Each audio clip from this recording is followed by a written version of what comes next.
พอมาถึงสภาพวัดมันคือมีถนนหลักเชื่อมต่อไปถึงแบบอาคารที่มีแบบน่าจะถูกสร้างไม่เสร็จแล้วแบบโคตรใหญ่อะมันไม่ได้สูงไว้มันเป็นแบบมันเหมือนด้านล่างอะ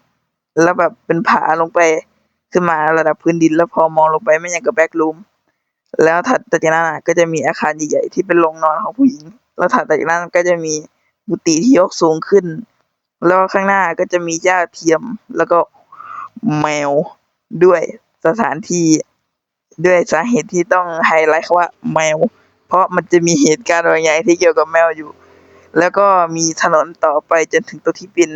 ถนนดินแล้วก็จะมีแบบเหมือนอาคารหลังคาใหญ่ๆอยู่ก็จะมีอาคารหลักที่มันจะเป็นทำกิจกรรมต่างๆแล้วมันก็จะมีแบบเหมือนศาลาเล็กๆเป็นปูนๆอยู่ไม่รู้เป็นปูนๆคืออะไรแล้วในป่ามันก็จะมีอะไรบางอย่าง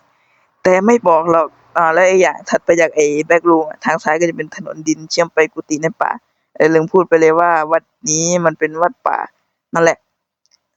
ที่อยู่พามมันก็จะเป็นกุฏิเล็กๆหลายอันในป่าโอเครีวิวสถานที่เสร็จแล้วเรามาพูดถึงเรื่องหลัก